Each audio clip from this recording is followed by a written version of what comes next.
Hola, buenos días. Bueno, vamos a dar inicio a la semana del paciente con púrpura. Y bueno, brevemente vamos a hacer una introducción sobre el significado de púrpura y trataremos algunos conceptos para la utilidad de la interpretación de las diferentes clases. Los objetivos teóricos de esta semana son realizar la evaluación de la hemostasia, diagnosticar y describir los síndromes plaquetarios, identificar y explicitar un algoritmo diagnóstico en el síndrome hemorragíparo, identificar y explicitar un algoritmo diagnóstico para el paciente con la hipercoagulabilidad, e interpretar el hallazgo de púrpura palpable, identificar trastornos mieloproliferativos, el hallazgo de hipergamaglobulinemia, y en cuanto a habilidades y destrezas, reconocer las manifestaciones del síndrome de lisis tumoral, del síndrome vasculítico, reconocer la púrpura trombocitopénica, y bueno, quizá de modo virtual poder visitar el servicio de medicina transfusional. Quien tenga interés en hacerlo de modo virtual, me avisan, ustedes tienen mi celular y mi mail, y hago el contacto para que vía Zoom puedan visitar al servicio de medicina transfusional. Actitudes, en cuanto a objetivo, es asimilar el concepto que la mejor transfusión es la que no se hace. Bueno, en forma genérica, recordemos que existe un equilibrio entre el mecanismo de la coagulación y los inhibidores de la coagulación, y entre los mecanismos de la fibrinólisis y los inhibidores de la fibrinólisis. Ello permite a la circulación sanguínea, a la sangre, permanecer dentro de los vasos, en el torrente sanguíneo, circular en forma fluida, sin tener ninguna alteración, ya sea hemorragias o trombosis. Gracias a estas proteínas, algunas activadoras y otras inhibitorias, pero que están en equilibrio. La alteración de alguno de estos cuatro va a generar trastornos de hipercoagulabilidad o síndromes hemorragíparos. ¿Por qué hablamos del paciente con púrpura? ¿Qué significa la púrpura? La púrpura es la coloración purpúrica de la piel y las mucosas que no desaparece a la vitropresión. La vitropresión es una maniobra que habían aprendido al principio de semio, ¿se acuerdan? Con las primeras enseñanzas semiológicas, que la compresión, por ejemplo, de una mácula, de una pápula, con el dedo, con cualquier estructura específica para generar la compresión sin lesionar la piel, hace que desaparezca después, por ejemplo, de hacer presión con el dedo. Esa mácula o pápula que desaparece con la vitropresión era un proceso inflamatorio. Pero aquí estamos ante una situación distinta, que es la púrpura.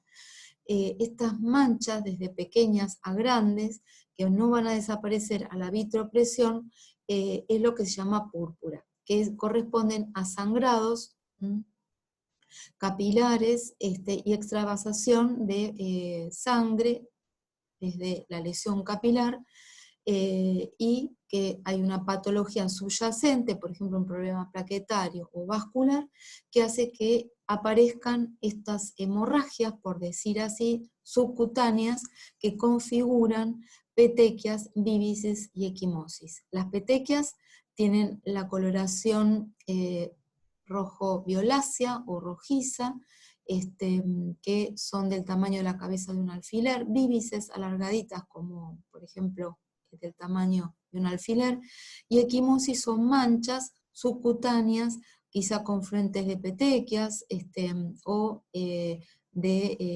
lesiones ya más extensas, pero que tienen un significado semejante.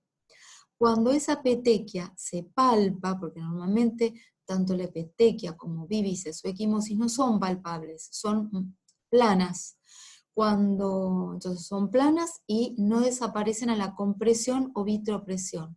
Cuando es palpable, por ejemplo, una petequia, significa que está inflamado el capilar. Y esa inflamación, en general, es un conglomerado de linfocitos alrededor de un capilar o de un vaso de mayor tamaño, que representa lo que llama la vasculitis. Pero en general son de pequeños vasos, inflamaciones de pequeños vasos, que tenemos que distinguirlo de las petequias. Entonces la petequia es la extravasación de un capilar, ¿sí?, por ruptura, ¿sí?, como si fuera un sangrado, una hemorragia subcutánea, es decir, de la dermis en realidad, porque la epidermis no tiene vasos. Si yo a estas petequias las comprimo con un dedo, no van a desaparecer ante esta presión. Esto significa que hay una extravasación capilar. Si desaparecen, es un proceso inflamatorio, ya sea de máculas o pápulas. Recuerden, las petequias son planas, no se palpan. Si se palpan, configuran lo que se llama vasculitis. Fíjense, acá tenemos una maniobra semiológica, o sea, vertimos o disminuimos hacia abajo el párpado inferior para observar la conjuntiva que nos muestra las petequias, ¿ven? Del tamaño de la cabecilla de un alfiler, pero que son mucosas.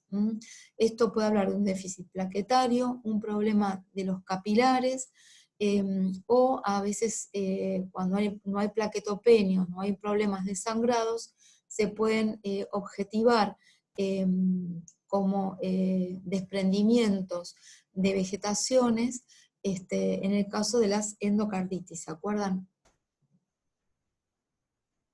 Bien, las equimosis entonces son manchas de mayor extensión, pero que tienen el mismo significado que las petequias, pero de mayor magnitud. Así como las petequias y las equimosis representan más sangrados plaquetovasculares, los hematomas, son en profundidad, al igual que la hemartrosis, son sangrados de la sinovial, en la rodilla de la sinovial, que manifiestan trastornos de los factores de la coagulación.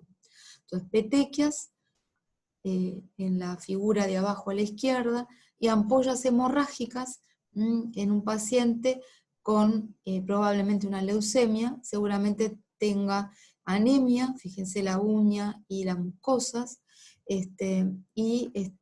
las ampollas hemorrágicas que expresan menos de 5.000 plaquetas por milímetro cúbico. Bueno, sobre todos estos conceptos vamos a ir desarrollando las diferentes clases.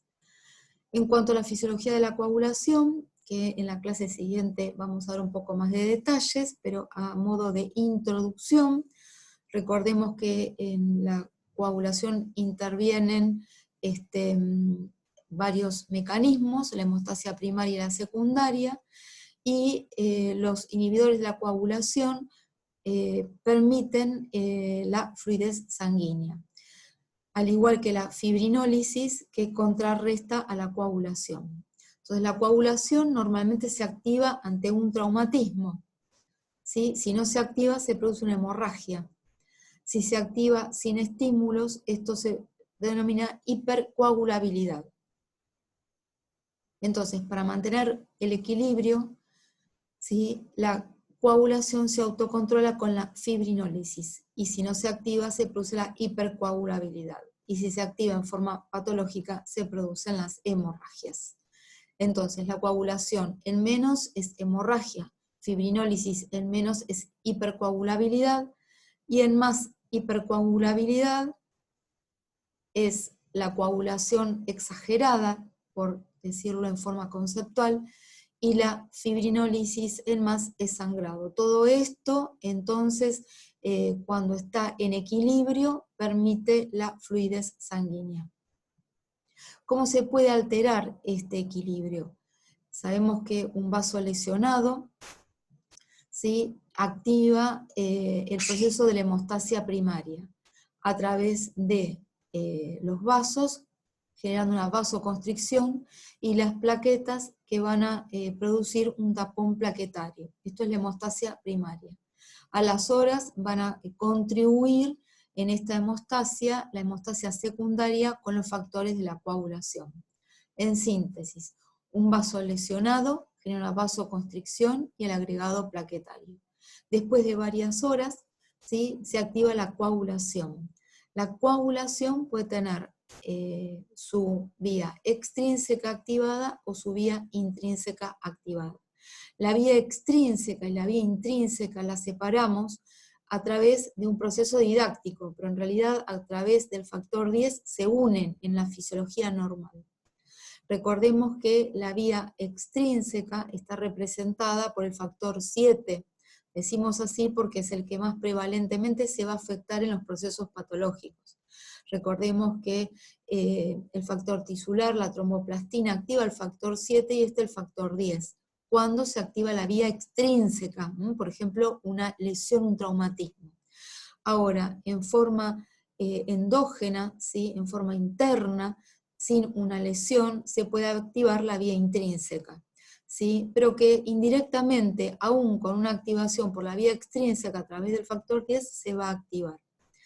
El factor 12, ¿sí?, a través del factor contacto estimula al factor 11, al factor 9, al factor 8, y homologando con lo que hablamos de la vía extrínseca, el factor 8 sería el principal de la vía intrínseca, estimulando el factor 10.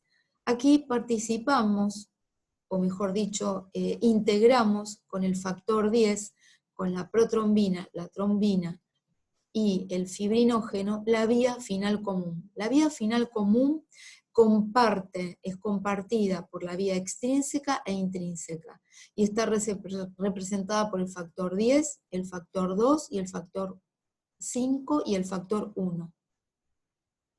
Aquí faltaría el factor 5, que lo vamos a ver ya con más detalle en la próxima clase, que vamos a hablar de la fisiología de la coagulación. La protrombina, ¿se acuerdan del factor 2? Y fíjense, se activa la trombina, es el objetivo final común de la activación de la cascada de la coagulación. Y a su vez la trombina tiene el objetivo de transformar el fibrinógeno en fibrina, que es la red, ¿sí?, de los factores que va a contener a las plaquetas para terminar de formar el tapón plaquetario. Ahora, el factor 13 es el spray de la señora que va a la peluquería, estabiliza la fibrina. La fibrina inestable se hace estable para formar el coágulo definitivo. Hasta que no trabaja el factor 13, todavía hay riesgos de sangrado. Entonces, la hemostasia primaria se va a producir a través de la vasoconstricción, la adherencia plaquetaria, la liberación de gránulos y la agregación plaquetaria. Todo esto va a ser visto en la próxima clase. Y la hemostasia secundaria a través de la cascada de la coagulación. Entonces, la hemostasia primaria es el compartimiento celular, endotelio y plaquetas. Y la hemostasia secundaria son el compartimiento de las proteínas plasmáticas, las proteínas de la coagulación. Entonces, la hemostasia primaria es el proceso del tampón hemostático o plaquetario, que se inicia segundos después de un traumatismo vascular. Y el tapón se forma porque las plaquetas se adhieren al colágeno, es decir, la lesión vascular del vaso expone al colágeno sobre el cual se adhieren las plaquetas. Recuerden que esta adherencia se hace a través del factor de von Willebrand, que permite unir a la plaqueta con el endotelio y permite la unión de más plaquetas. Esto desencadena entonces la liberación de múltiples sustancias químicas como el ADP, que sería la degranulación. Y posteriormente esto le da fortaleza a las plaquetas para poder agregarse, para poder unirse unas a las otras y generando una mayor unión de estos elementos figurados, que no son células porque no tienen núcleo. Entonces, este primer proceso de adhesión plaquetaria, entonces se expone el colágeno, se expone el factor de von Willebrand, que es una glucoproteína, que permite adherir la plaqueta al endotelio en este primer proceso de formar de un tapón plaquetario. El factor de von Willebrand, esta glucoproteína, no solamente permite la adhesión plaquetaria, sino que está circulando, es decir, no solamente está en el endotelio, sino también circulando y protege al factor 8 que no sea destruido por los inhibidores del factor 8. Es decir, el factor de von Willebrand tiene dos funciones: proteger al factor 8 y adherir a las plaquetas. Les digo esto porque en la próxima clase de fisiología vamos a ver cómo homologamos a la hemofilia, ¿sí?, que es un proceso congénito, una patología congénita por alteración congénita del factor 8, ¿sí? Es decir, va a dar una alteración de la vía intrínseca de la coagulación. Esta hemofilia es congénita, pero el déficit del von Willebrand puede ser congénito o adquirido. Y es la patología más frecuente, homologable a la hemofilia, que van a ver en el adulto. Porque si se altera el factor de von Willebrand, no solamente se va a alterar esta plaqueta, ¿sí?, la adherencia plaquetaria, ¿sí?, sino que también el factor 8. Bien, entonces la liberación de gránulos, ¿sí?, se produce en la segunda instancia de la secuencia evolutiva del tapón hemostático, y después viene la activación plaquetaria. ¿Sí? La membrana plaquetaria, a través de la fosfolipasa A2, libera ácido araquidónico en presencia de ciclooxigenasa y se forma también tromboxano, y en consecuencia se va a activar la plaqueta. Con la activación plaquetaria se permite la unión de plaqueta con plaqueta a través del fibrinógeno. Entonces la agregación plaquetaria, después de la degranulación, ¿sí?, se produce la unión de plaqueta con plaqueta. Hay patologías que expresan, por ejemplo, los trastornos de la adhesión, ¿sí?, trastornos de la degranulación y trastornos de la agregación.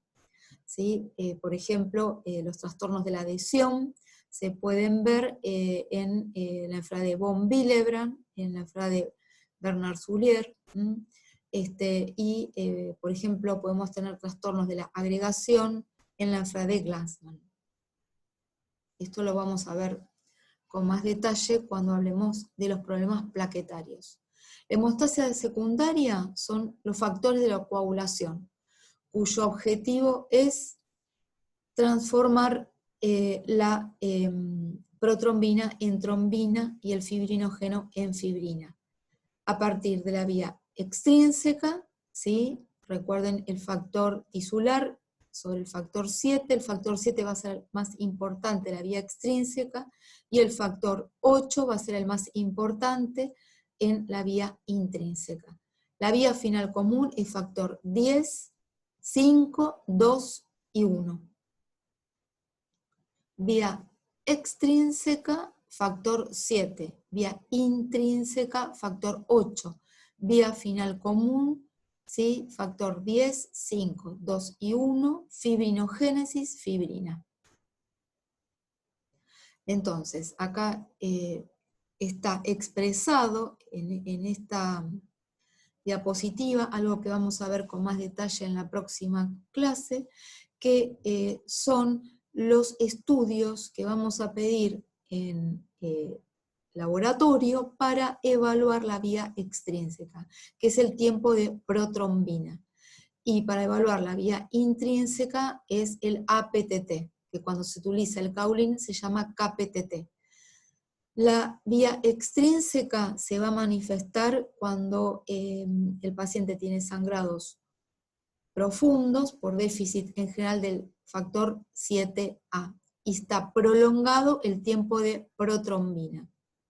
Ahora, el tiempo de protrombina es lo mismo que el tiempo de Quick. Lo que pasa es que el tiempo de Quick se expresa en 100% y la protrombina y el tiempo de protrombina en tiempos que son relativos a cada laboratorio. El más frecuente es expresado en porcentaje. Por eso el 100% se expresa cuando coagula en tiempo normal. Cuando está prolongado porque está en déficit alguno de los factores de la vía extrínseca, y el más frecuente que se afecta es el 7, se va a disminuir este porcentaje que representa el 100%, porque cuando está prolongada la coagulación, no coagula bien porque falta, se va a expresar hacia abajo. Por ejemplo, el porcentaje de un 60% significa que está prolongado, ¿sí?, el estudio porque no hay buena coagulación. 60% y por debajo de ese valor es patológico, 100% es lo normal. Y la vía intrínseca que se estudia a través del APTT o KPTT cuando es coagulín, en general nos está expresando alteración del factor 8 o cualquiera de los otros factores de la vía intrínseca que mencionamos. Acá sí, cuando está prolongado, que depende de cada laboratorio, en general es entre 35 y 45 segundos el tiempo normal. Si es mayor a esto, quiere decir que falta alguno de estos factores y está prolongado el APTT. Cuando la vía final común está alterada, que es la vía 10, 5, 2 y 1, significa que van a estar alterados tanto el tiempo de Quick como el KPTT. En general, todos los factores de la coagulación se sintetizan en el hígado, menos el factor 8, que se sintetiza probablemente a nivel de los macrófagos. Y todos los factores de la fibrinólisis también se sintetizan a nivel hepático. Entonces la fibrinólisis también, todos estos factores se sintetizan en el hígado, ¿sí? Y la liberación del factor activador del plasminógeno, ¿sí? Actúa sobre el plasminógeno libre en plasma, se transforma en plasmina, ¿sí? Y actúa sobre la fibrina para producir la lisis del trombo. O sea, esto permite, como dijimos al principio, volver ese equilibrio. Cuando había un trombo, se va a activar este mecanismo de destrucción. Si no se activa este mecanismo, va a haber una hipercoagulabilidad. Entonces, cuando yo tengo una púrpura, esta coloración eritematoviolacea de estas manchas de diferente tamaño, podemos tener una púrpura vascular o plaquetaria. Esto habla de que el paciente tiene un trastorno vasculo-plaquetario. La vasculítica, la púrpura vasculítica, comprende otro espectro de patologías que son inflamaciones capilares. El capilar está rodeado de linfocitos y se palpa. Por ejemplo, en esta mano que les muestro aquí, si ustedes palpan esas lesiones eritematoviolaceas, son nodulares, son en realidad rugosas. Eso es una vasculitis. Acá tenemos ampollas, la figura A es una petequia, no se palpa, es plana, cabecita de un alfiler. En B tienen ampollas que expresan las dos déficits de plaquetas. La diferencia es que estas ampollas expresan menos de 5.000 plaquetas por milímetro cúbico. Amenaza de sangrado en el sistema nervioso central. Púrpura senil, por debilidad y déficit de colágeno de los vasos capilares dérmicos, púrpura Cushing, ¿sí? Por lesión, déficit y alteraciones del colágeno de los vasos, púrpura amiloide por depósito de proteínas de tipo amiloideo en el tejido celular subcutáneo de los vasos y en los vasos capilares que genera su ruptura. ¿Sí? Esto lo vamos a ver en los pacientes con mieloma. Todas estas diferentes patologías las vamos a ir desarrollando, y cuando falta vitamina C también hay debilidad vascular y se producen también la púrpura del escorbuto por déficit de vitamina C. ¿Qué puede afectar la pared vascular? Entonces, puede ser por las plaquetas o por un problema del vaso, ¿sí? En el caso de las púrpuras vasculares con plaquetas normales, tenemos la púrpura hiperglobulinémica, es decir, es la foto que vimos recién con los párpados con púrpura. Eso es por el depósito de proteínas, por ejemplo en el caso del mieloma con amiloidosis. El escorbuto por déficit de vitamina C y debilidad de las estructuras vasculares por alteración del colágeno. Lo mismo que la alteración del colágeno en el Cushing, y al igual que la púrpura corticoide. Marfan, R-Darlos, pseudoxantoma elástica, son todos congénitos vinculados a trastornos del colágeno, también, pero más bien congénitos. Y la púrpura senil es debida a debilidad de la vasculatura, pero por trastornos vinculados a la senescencia, es decir, a medida que el individuo va envejeciendo, va perdiendo el contenido del colágeno de los vasos y tienden a estar más débiles y a romperse. Que es una de las la primera foto de mano a la izquierda que vimos en la diapo anterior. Superior izquierda en la foto anterior.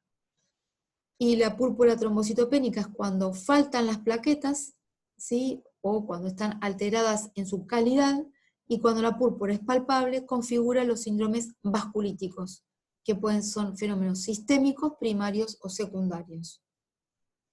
Púrpura senil, púrpura corticoide,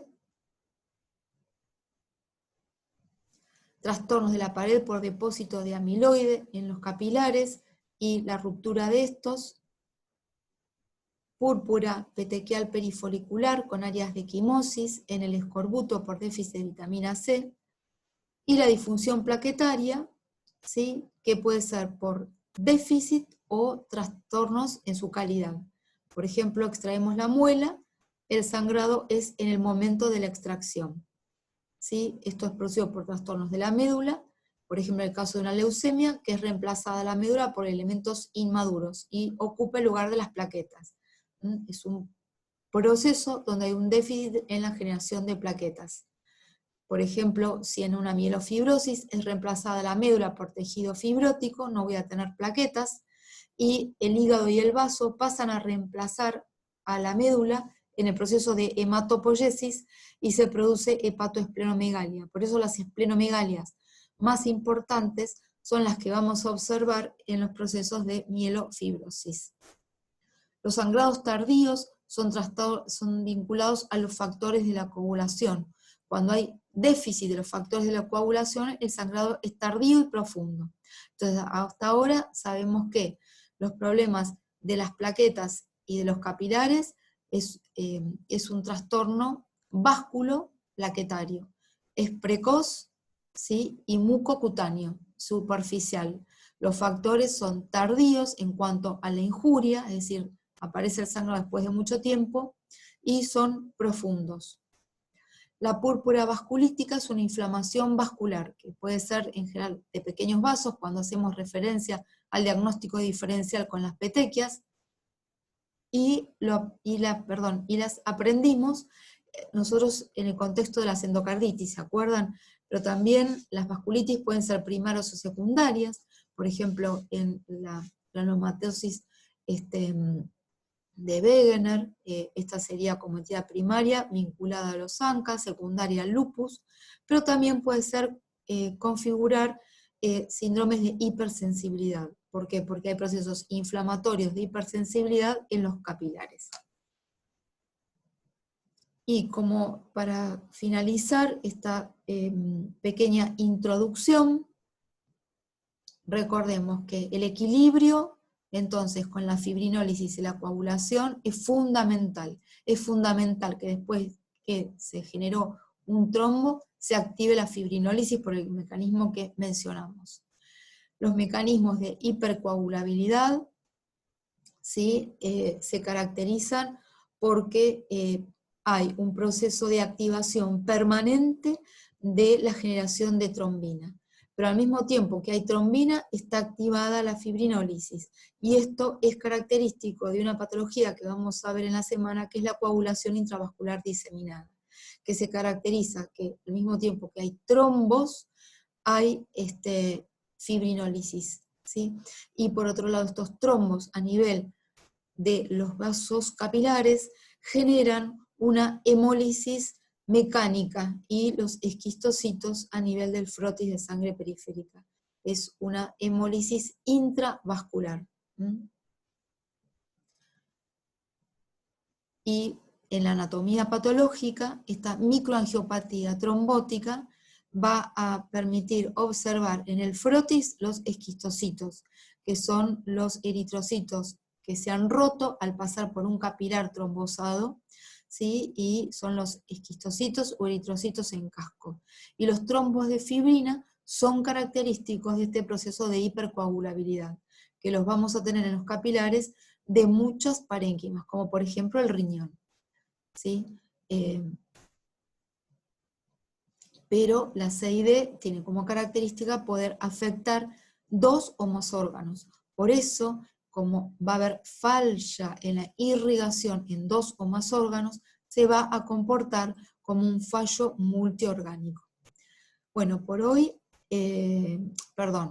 por este momento terminamos la introducción a este módulo que se va a continuar en la clase siguiente con la fisiología de la coagulación y el reconocimiento semiológico de los trastornos hemorragíparos en general. Después continuaremos con las clases de plaquetopenia, que probablemente esto se dé el martes, y seguiremos con el paciente con coagulación intravascular diseminada, el síndrome antifosfolípido, y posteriormente, quizá el día martes, miércoles, daremos leucemias agudas. El miércoles continuaremos con mieloma, síndrome de lisis tumoral, el jueves con el paciente con neutropenia febril, y el día viernes continuaremos con síndromes mieloproliferativos y la resolución de casos clínicos. De todas maneras, estas charlas trataremos de irlas adelantando, como para que puedan hacer también preguntas pertinentes a través de mi WhatsApp. Yo les dejo mi celular, que es el 155 116 8072. Bueno, muchas gracias.